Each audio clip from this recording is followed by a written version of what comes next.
తప్పిపోయిన కుమారుడు యొక్క కథ బైబిల్ గ్రంథంలో.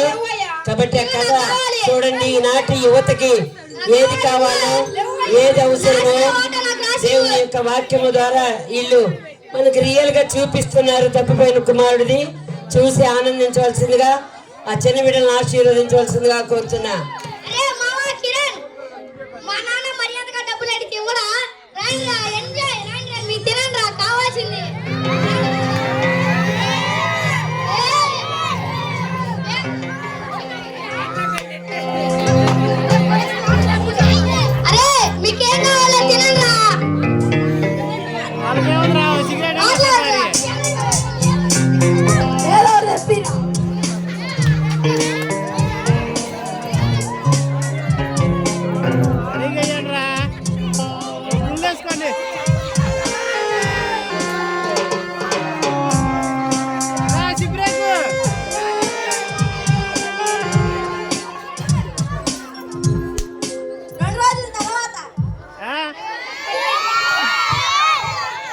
చేతిలో డబ్బులు లేవే, మా ఫ్రెండ్స్ నెట్టిమన్నా.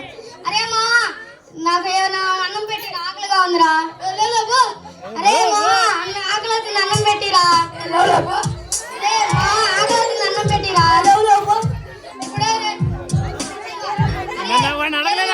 చూడరా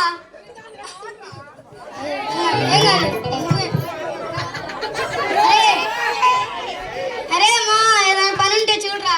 ఏం పని చేస్తావు? ఏదైనా చేస్తాను రా. పొంగిలి మేపకొద్దు. ఆ మేపకొస్తాను రా.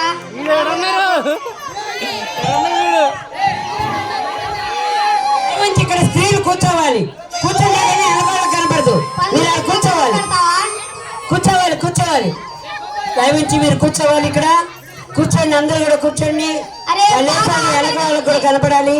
అందరూ చూద్దాం. అరే బాగా ఆకలిగా ఉంది, పందులు పెట్టి నాన్న తిన్నా.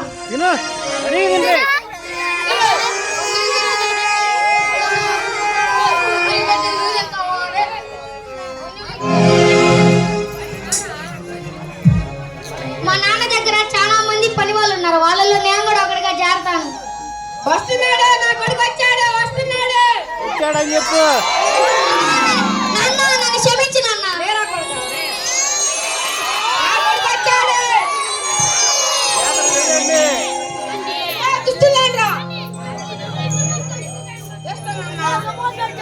సమోసాలా